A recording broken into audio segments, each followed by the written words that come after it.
በ2026 የዓለም ዋንጫ ካየናቸው እጅግ ያልተጠበቁ ነገሮች መካከል እንደ አንዱ ሊቆጠር ይችላል። የትላንትናው ምሽት የግማሽ ፍጻሜ ጨዋታ ስፔን 2 ፈረንሳይ 0። የፈረንሳይ ብሔራዊ ቡድን በዚህ የዓለም ዋንጫ የምድብ ማጣሪያ ከዛም በኋላ በመጡት የጥሎ ማለፍ ጨዋታዎች ተጋጣሚዎቹን ያሸነፈበት መንገድ፣ ሜዳ ላይ ያሳየው ጥንካሬ፣ አስፈሪው የማጥቃት አቅሙ ፈረንሳይን ብዙዎች እንዲተማመኑ ባትና አምበሎ ኪሊያን ምባፔ የዓለም ዋንጫውን በክብር ከፍ አድርጎ ማንሳቱ አይቀርም ብለው እንዲተማመኑና በልበ ሙሉነት እንዲናገሩ አስገድዳ ቆይታለች። ፈረንሳይ እስከ ትላንትናው ምሽት የግማሽ ፍጻሜ ጨዋታ ድረስ የስፔን ብሔራዊ ቡድን በፈረንሳይ ልግ አላሳምን ቢለው ዓለም የጨዋታውን ውጤት ሲገምት ለፈረንሳይ አደላ። ከውድድሩ መጀመርም ቀደም ብሎ ስፔን የዓለም ዋንጫን ታሸንፋለች ይል እንዳልነበረ ፈረንሳይን ባየ ጊዜ ሐሳቤን ቀይሬያለሁ፣ የዓለም ዋንጫውን ለማሸነፍ ከስፔን ይልቅ ፈረንሳይ የተሻለ እድልም አቅምም አላት አለና ዓለም ምስክርነቱን ለፈረንሳይ ሰጠ።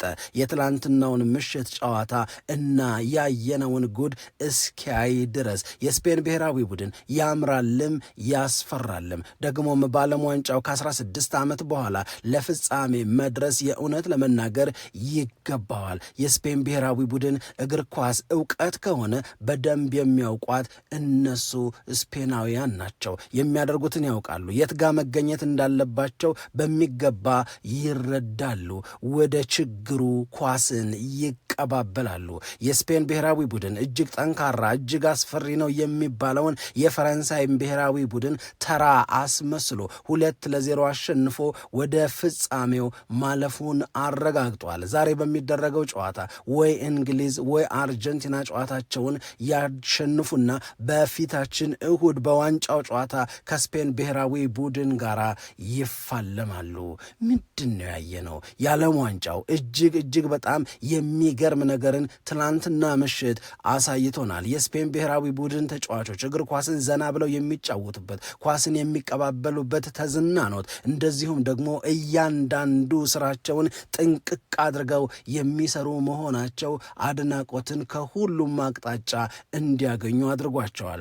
አሁን ሱፐር ኮምፒውተር የዓለም ዋንጫው ከመጀመሩ በፊት ስፔን ናት ዋንጫዋን የምትበላ ዋንጫውን የምታሸንፈው ብሎ የተናገረውን የሚደግሙ ድምፆች በዝተዋል። ለስፔን ደግሞ እንደገና ጠንካራ ምስክርነት እየተሰጠ ነው። እግር ኳስ እንዲህ እያምታታብን አሁንም ተወዶ ይቀጥላል።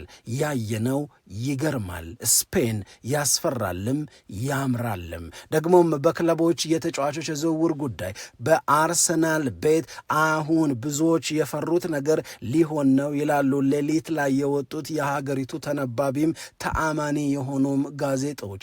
አርሰናል በተጫዋቾች ዝውውር ሁሊያን አልቫሬዝን ለመውሰድ ወሳኙን አጥቂ ቪክቶር ዮኬሬሽን ለአትሌቲኮ ማድሪድ በመስጠት ጉዳይ ላይ አሁን የወሰነ ይመስላል ይላል ዚ አትሌቲክ። በዚህ ጉዳይ ላይ የወጣው ትክክለኛው የአሁን መረጃ ምንድን ነው የሚነግረን የሚለውን በዚህ ሰዓት ወደ እናንተ እናደርሳለን። ደግሞ ማንቸስተር ዩናይትድ የሶስተኛውን የመሃል ሜዳ ተጫዋች ወይም ሶስተኛውን ሚድፊልደር ለማስፈረም ደፋ ቀና እያለ ነው። 3 ተጫዋቾች ማንቸስተር ዩናይትድን ከመቀላቀል ጋር በተያዘ ስማቸው ከፍ ብሎ ይነሳል።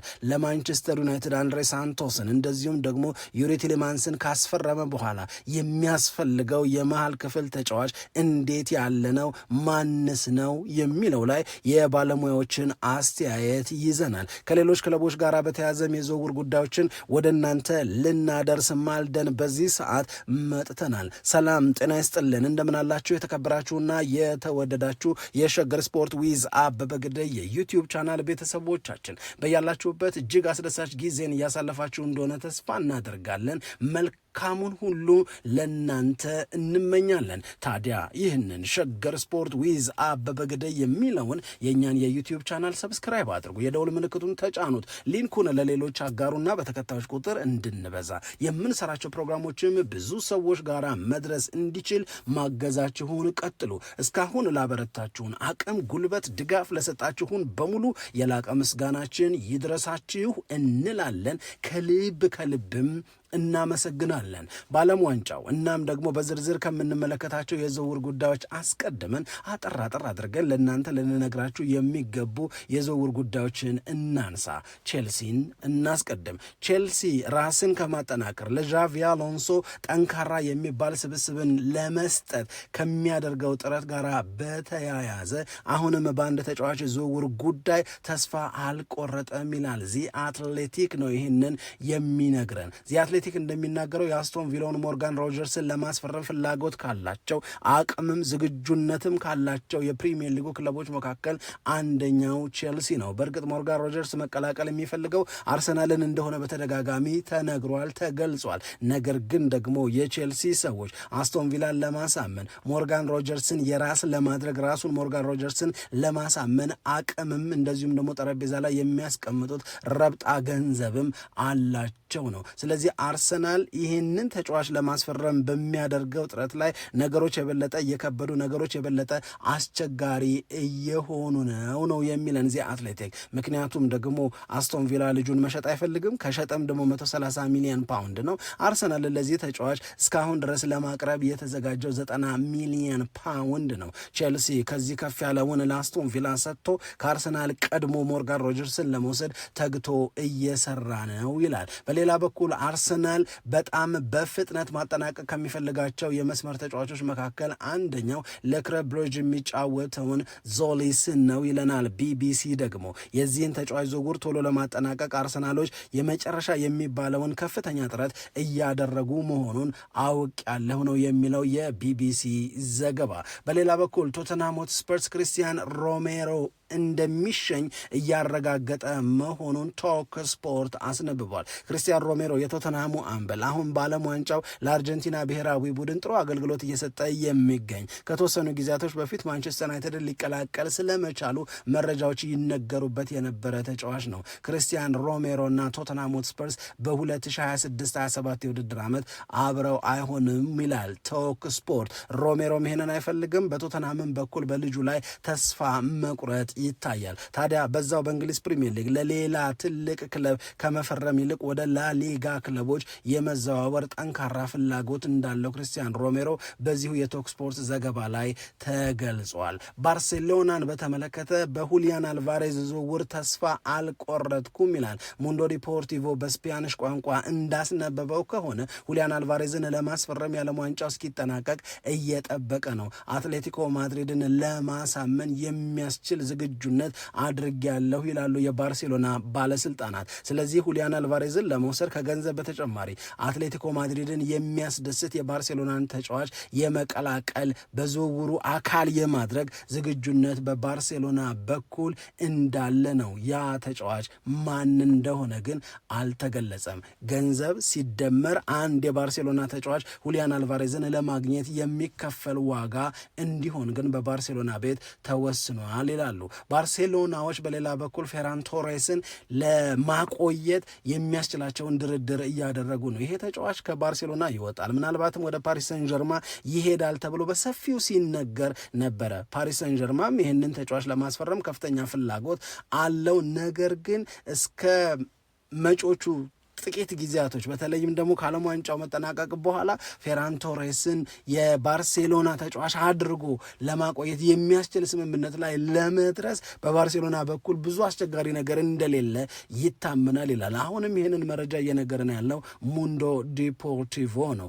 ሊቨርፑልን በተመለከተ የፓሪስ ሰን ጀርማውን ተጫዋች ብራድሌ ባርኮላን ለማስፈረም የሚደረገው ጥረት ተጠናክሮ ይቀጥላል ይላል። ይሄ ቲም ቶክ ላይ የወጣ መረጃ ነው። እንግዲህ አንዶኒ ኢራዮላን ካስፈረመ በኋላ የመስመር ተጫዋቾችን ለማግኘት ከፍተኛ ጥረት እያደረገ የነበረው ዲዮማንዴን የራሱ ለማድረግ ብዙ የለፋው መጨረሻው ግን አላምርልህ ያለው ሊቨርፑል በባርኮላ ላይ ተስፋ አልቆረጥኩም፣ በተለይ ዲዮማንዴን የሚያገኝ ከሆነ ባርኮላን ይሸጥልኛል ብሎ ፒኤስጂን በጉጉት እየጠበቀው መሆኑንም እንዲሁ ሰምተናል። እነዚህ መንደርደሪያዎች ናቸው፣ በአጫጭሩ ሊነገሩ የሚገባቸው የተለያዩ ክለቦችን ጉዳይ የያዙ መረጃዎች።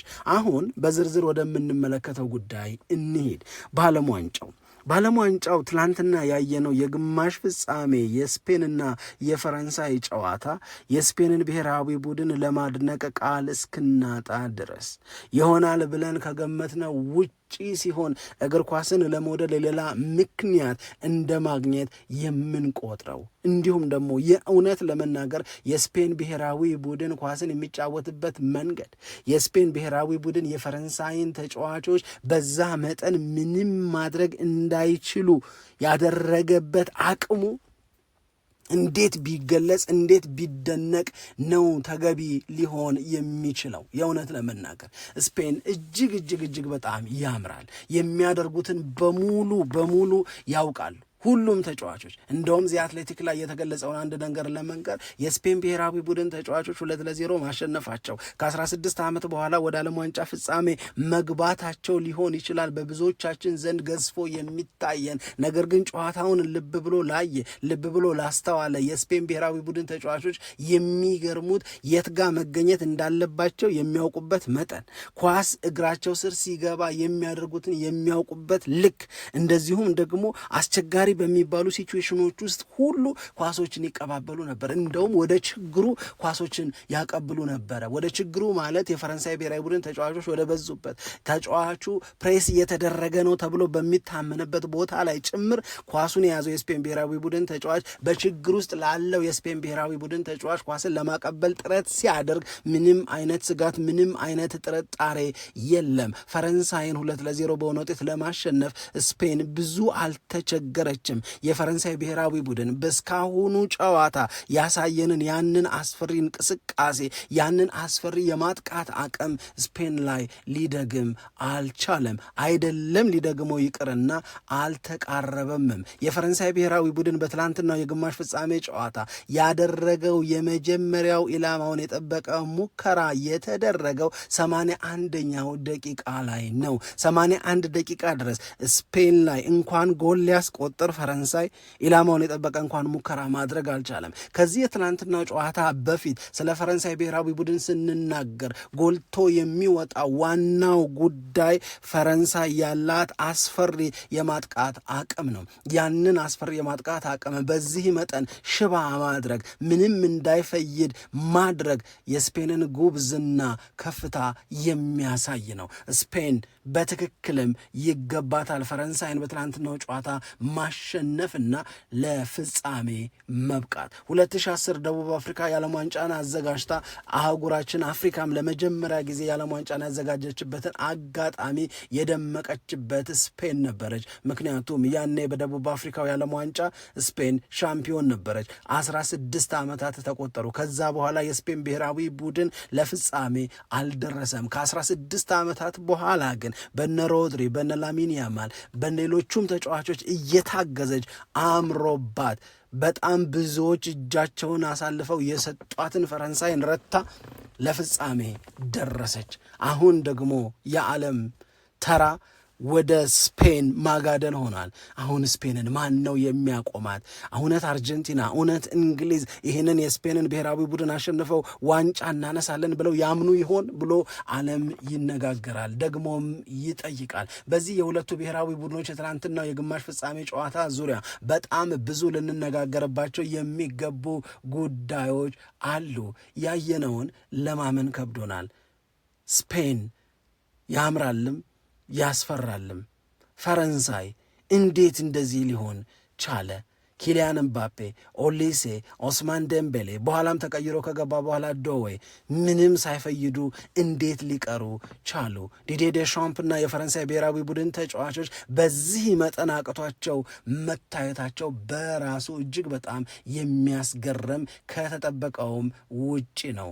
ዚ አትሌቲክ ላይ አርቲክል ያወጣ ጨዋታውን ካየ ውጤቱን ከተከታተለ የስፔንን ብርታትና ጉብዝና ካስተዋለ በኋላ ሀሳቡ ሀሳቡን የገለጸ አንድ ጸሐፊ እንዲህ ይላል። ብዙዎቻችን የእውነት ለመናገር የስፔንን ብሔራዊ ቡድን ከፈረንሳይ ጉብዝና አንጻር አይተን አሳንሰን ዝቅ አድርገን ገምተን ነበረ። ይህንን ግምት የሰጠንበት ምክንያት ይገባኛል፣ እረዳለሁ ይላል። ፈረንሳይን አይተነዋል በምድብ ማጣሪያ፣ ፈረንሳይን አይተነዋል ቀጥሎ በመጡት የጥሎ ማለፍ ጨዋታዎች። ራሷ ስፔንም ደግሞ ሜሪኖ እየተቀየረ እየገባ በሚያገባቸው ጎሎች ነው እዚህ ግማሽ ፍጻሜ ላይ ልትደርስ የቻለችው።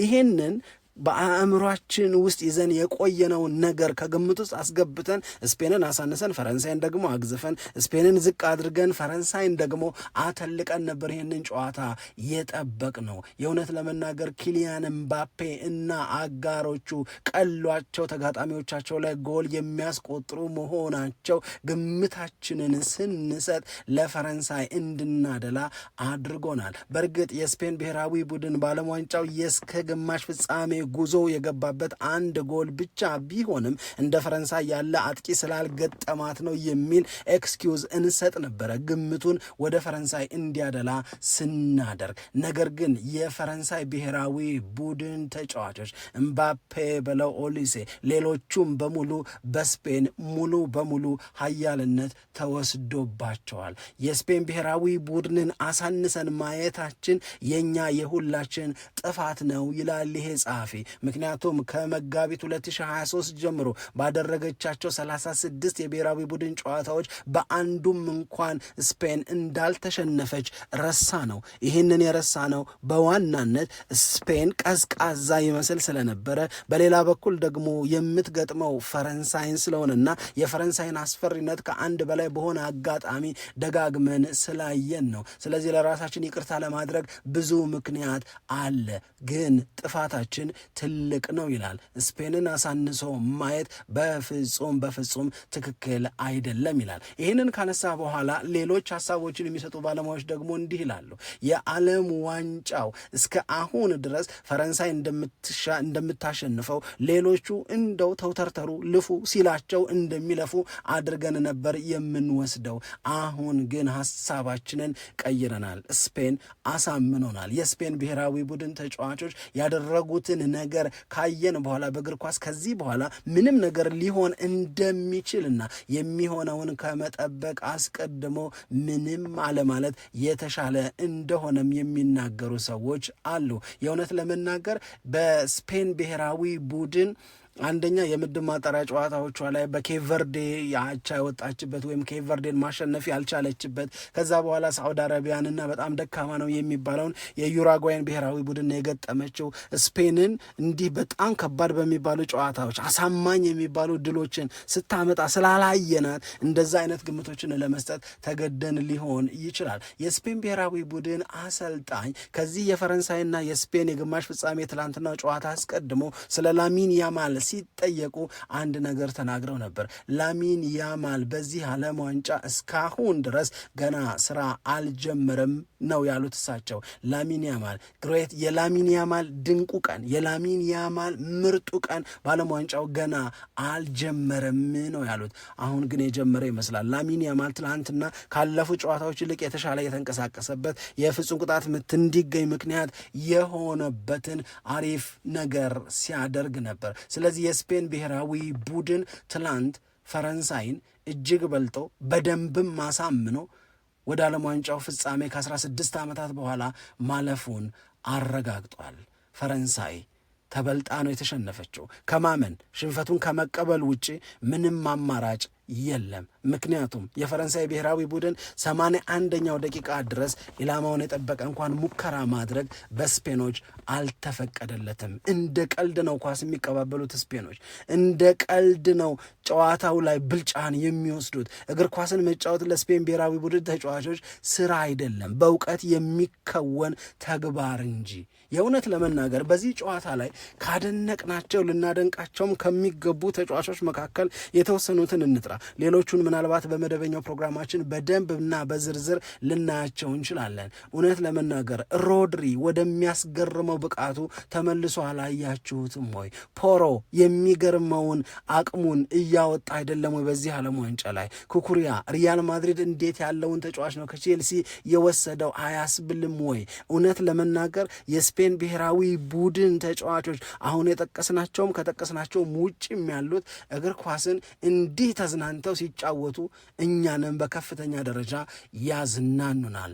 የፈረንሳይ ብሔራዊ ቡድን ከዓለም ዋንጫ መውጣት የዓለም ዋንጫው ኮከብ ተጫዋችነት ፉክክር ላይ የሚያሳድረው ተጽዕኖ ምንድን ነው? በዓለም ዋንጫ ኮከብ ግባግቢነት ላይ ያለውን ትንቅንቅስ ወደ ማን ያደላ እንዲሆን ያደርገዋል? ኪሊያን ምባፔ በፍጻሜው ባናየውም በደረጃው ጨዋታ ላይ ግን ወይ አርጀንቲናን ወይ እንግሊዝን ይገጥማል። የዓለም ዋንጫው እያስገረመን እሁድ ሊያበቃ እየገሰገሰ ነው።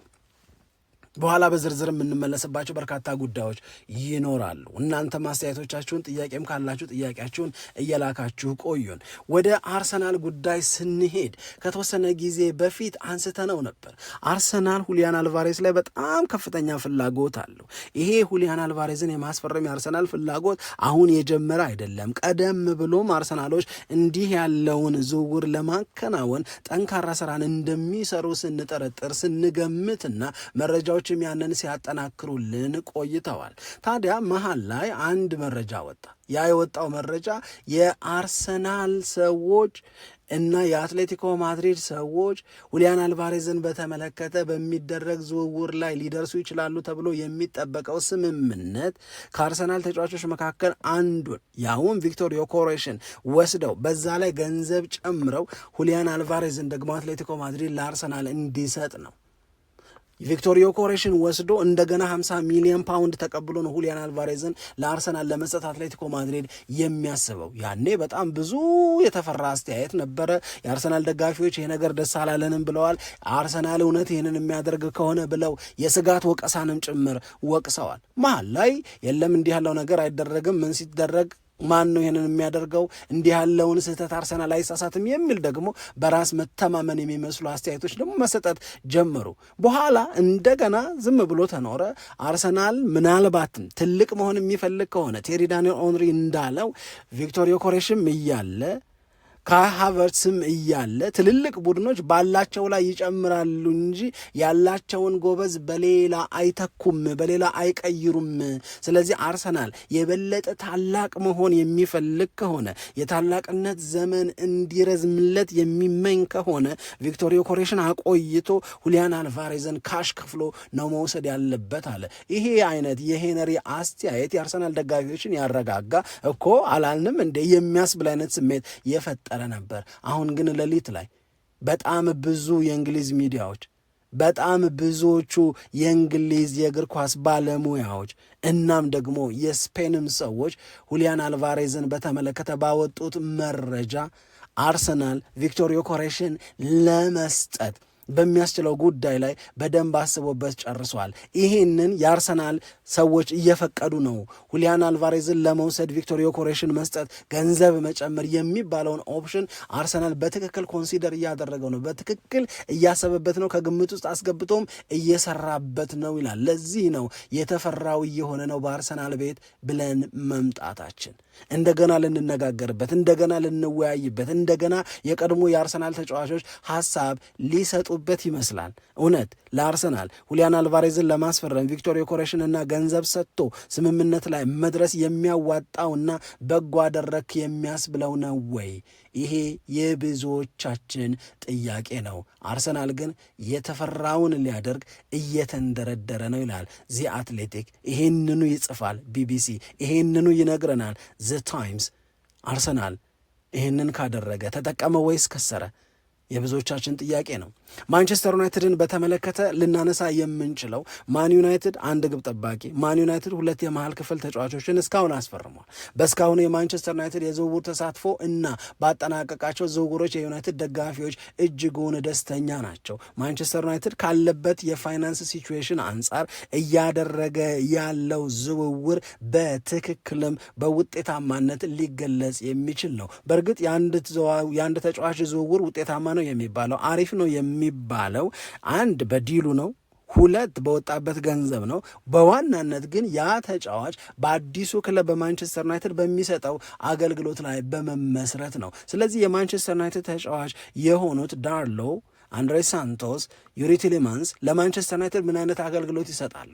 እንደነ ማቲያስ ኩኛ፣ እንደነ ብሪያን ኤምቤሞ፣ እንደነ ቤንጃሚን ሼሽኮ፣ እንደነ ሴኒ ላሜንስ አይነት ውጤታማ ጊዜን በማንቸስተር ዩናይትድ 2025-26 አሁን የጠቀስናቸው ተጫዋቾች ያመጡትን አይነት መሻሻል አዳዲሶቹ ፈራሚዎች ደግሞ በ2026-27 ማንቸስተር ዩናይትድ ይበልጥ ተጠናክሮ እንዲቀርብ የሚያደርጉ ከሆነ ስኬት ማለት ይሄ እንጂ ሌላ ምንድን ነው የእውነት ለመናገር። ስለዚህ ማንቸስተር ዩናይትድ እስካሁን ባስፈረማቸው ዝውውሮቹን ለማስፈጸም ያወጣው ገንዘብ እና ያደረገው ጥንቃቄ ያስኬደበት መንገድ በሙሉ ተደንቆለታል። አሁን ቀጣዩ የማንቸስተር ዩናይትድ አማካይ ማን ነው? ማንቸስተር ዩናይትድ በዚህ ክረምት የተጫዋቾች ዝውውር መስኮት ላይ የአማካይ ክፍሉን ለማጠናከር የተለየ ትኩረት እንደሚያደርግ እስከ 3 የሚደርሱ ተጫዋቾችን እንደሚያስፈርም በሰፊው ሲነገር ቆይቷል። አሁን 2 አስፈርሟል። 3ኛው የማንቸስተር ዩናይትድ አማካይ ማን? 3ኛው ሚድፊልደርስ እንዴት ያለ ሚና በመጫወት የበለጠ ጉብዝና ያለው እንዲሆን ይጠበቃል? ይሄ ነው ትልቁ ጥያቄ። ማንቸስተር ዩናይትድ ለ3ኛው የሚድፊልድ ቦታ ዝውውር በዋናነት 3 ተጫዋቾች ላይ ትኩረት አድርጎ እየሰራ ነው ይሉናል እነ ፋብሪዚዮ ሮማኖ። አንደኛው አሌክሲስ ስኮት ነው። ይህንን ተጫዋች ከበርንመዝ ለመውሰድ ማንቸስተር ዩናይትድ ረዘም ያለ ጊዜ እየሰራ ረዘም ያለ ጊዜ በልጁ ዙሪያ መረጃ እየሰበሰበ ቆይቷል።